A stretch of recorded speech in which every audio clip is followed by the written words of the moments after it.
di baju bu. Persib tetap di hati. Respon gila Yance Sayuri usai insiden dengan Mark Klok. Usai cetak gol ke gawang mantan, Ciro Alves didesak CLBK. Telan kekalahan di Maluku, Tom Haye minta maaf ke Bobotoh. Dan Resbob akhirnya resmi dipenjarakan. Jadi simak kabar selengkapnya hanya di Persib Space.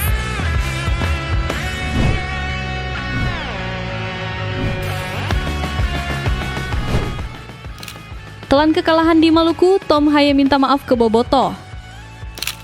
Kelelahan fisik dan mental yang mendera skuad Maung Bandung akhirnya mencapai titik nadir di Ternate, memaksa sang profesor untuk menundukkan kepala dan mengakui bahwa malam itu bukan milik mereka. Lawatan ke Stadion Gelora Kieraha, markas Malut United, berakhir dengan kepahitan yang mendalam bagi Persib Bandung. Skor 0,2 menjadi bukti sahih bahwa hegemoni Pangeran Biru bisa runtuh ketika fisik tak lagi mampu menopang taktik. Usai laga, sorotan tertuju pada Tom Haye, jenderal lapangan tengah yang biasanya tampil elegan dan dominan. Kali ini, Haye tampil di bawah standar terbaiknya. Kesalahan umpan dan lambatnya transisi menjadi pemandangan yang tidak biasa dari pemain sekelas dia. Namun, sikap satria ditunjukkan oleh gelandang timnas Indonesia tersebut. Tanpa mencari kambing hitam yang berlebihan, Tom Haye secara terbuka meminta maaf kepada seluruh bobotoh. Dia mengakui dengan jujur bahwa dirinya bermain buruk dan gagal mengangkat performa tim saat dibutuhkan. Haye mengungkapkan bahwa tantangan terbesar dalam laga ini adalah masa pemulihan yang sangat singkat. Bayangkan, hanya berselang 3 hari setelah laga hidup mati yang menguras emosi melawan Bangkok United di kancah Asia, mereka harus terbang jauh ke Maluku dan bertanding dengan intensitas tinggi. Haye tidak menjadikan itu alasan mutlak, tapi realitas di lapangan menunjukkan kaki-kaki pemain Persib terasa berat. Mereka kalah duel, kalah lari, dan kalah agresivitas dari tuan rumah yang tampil segar bugar. Permintaan maaf Haye ini menyiratkan betapa dia peduli. Dia tahu standar yang diharapkan Bobotoh. Kekalahan ini adalah tamparan bahwa manajemen jadwal dan rotasi di tengah padatnya kompetisi adalah musuh yang tak terlihat namun mematikan. Evaluasi fisik dan pemulihan mentalitas menjadi harga mati yang harus segera dilakukan agar kekalahan di Ternate ini tidak menjadi awal dari tren negatif di sisa musim kompetisi.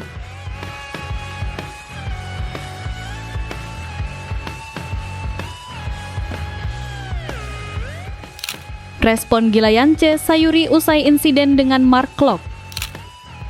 Tensi tinggi di lapangan hijau sempat memicu percikan api antara dua pemain berdarah panas. Namun respons Yance Sayuri pasca laga menunjukkan sisi lain dari rivalitas profesional. Laga Malut United kontra Persib Bandung tidak hanya menyajikan gol, tapi juga drama panas yang nyaris berujung baku hantam. Sorotan kamera menangkap momen menegangkan ketika Yance Sayuri, winger lincah Malut United, terlibat friksi keras dengan kapten Persib, Mark Klok. Situasi memanas ketika terjadi benturan fisik dalam perebutan bola. Yance yang tersulut emosi terlihat hampir melayangkan pukulan atau konfrontasi fisik kepada Klok. Wasit dan rekan setim harus bekerja keras memisahkan kedua pemain yang sama-sama memiliki karakter petarung ini. Namun, apa yang terjadi setelah peluit panjang berbunyi justru mengejutkan banyak pihak? Yance Sayuri memberikan respons gila yang tak terduga. Alih-alih memperpanjang permusuhan, Yance menanggapi insiden tersebut dengan dingin dan dewasa. Dia langsung meminta maaf kepada Mark Klok melalui direct message Instagram. Hal itu dia pamerkan melalui Instagram story-nya. Dalam Instagram story tersebut, Mark Klok juga memaafkan hal tersebut. Karena hal itu sudah biasa karena intensitas pertandingan yang keras.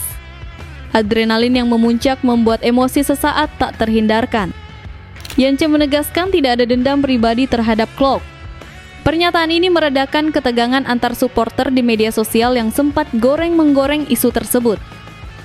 Yance menunjukkan bahwa dia bisa membedakan antara musuh selama 90 menit dan kolega sesama pesepak bola profesional di luar lapangan.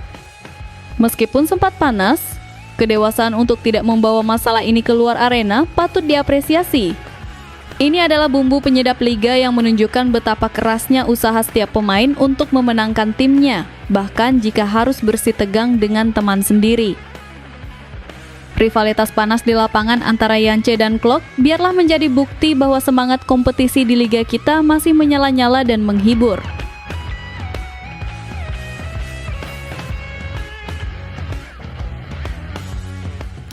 Usai cetak gol ke gawang mantan, Ciro Alves didezak CLBK. Pelukan hangat Ciro Alves kepada Umuh Muchtar seolah meruntuhkan tembok perpisahan, memicu gelombang desakan agar sang mantan pahlawan kembali pulang ke Bandung. Momen paling emosional di Gelora Kiai Raha terjadi bukan saat peluit akhir, tapi saat Ciro Alves berhasil menjebol gawang Persib Bandung. Sesuai janjinya, Ciro tidak melakukan selebrasi berlebihan. Dia menundukkan kepala, menunjukkan respek mendalam kepada klub yang pernah dibelanya dengan sepenuh hati. Namun, gestur yang paling menyentuh hati bobotoh terjadi sebelum dan sesudah laga. Ciro tertangkap kamera memeluk erat Umuh Muchtar, komisaris Persib, dengan penuh kasih sayang. Dalam keterangannya, Ciro menyebut Pak Umuh sebagai bapak dan kakek sejati di hati saya. Kalimat ini bukan sekadar basa-basi. Ikatan batin antara Ciro dan keluarga besar Persib ternyata belum putus. Gol yang dicetaknya ke gawang Teja Paku Alam justru menjadi pengingat betapa tajamnya dia. Kualitas Ciro belum habis. Hal inilah yang membuat media sosial dipenuhi komentar bobotoh yang ingin si Ciro untuk CLBK. Bobotoh mendesak manajemen untuk memulangkan Ciro. Mereka melihat lini depan Persib saat ini meski ada Ramon Tanque masih membutuhkan figur eksplosif seperti Ciro. Pelukan hangat kepada Pak Umuh dianggap sebagai kode keras bahwa Ciro masih mencintai Persib. Umuh Muchtar pun memberikan sinyal positif dengan memuji profesionalisme Ciro. Pintu kepulangan seolah terbuka sedikit demi sedikit. Di tengah kebutuhan tim akan pemain asing yang sudah paham kultur Bandung, nama Ciro Alves kembali menjadi primadona yang didambakan. Desakan masif dari bobotoh ini wajib menjadi pertimbangan serius bagi manajemen untuk mengevaluasi kemungkinan memulangkan sang maung yang kini berbaju merah.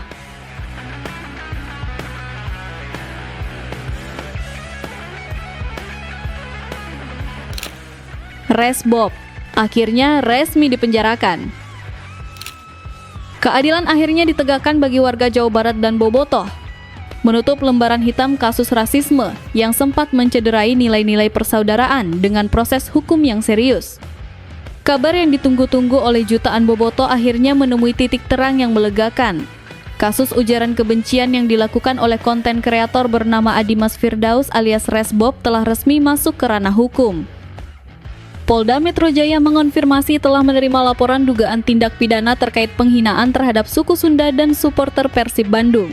Tindakan Resbob yang viral karena melontarkan kata-kata kasar dan rasis saat live streaming memicu kemarahan publik yang luar biasa. Bahkan, Wakil Gubernur Jawa Barat, Erwan Setiawan, sampai turun gunung dan dengan tegas meminta polisi menangkap pelaku karena tindakannya dinilai sudah melampaui batas kewajaran dan mencederai persatuan bangsa. Kemarahan bobotoh bukan tanpa alasan. Hinaan berbau sara adalah racun yang bisa memecah belah. Kini, Resbob sedang diburu dan diusut tuntas.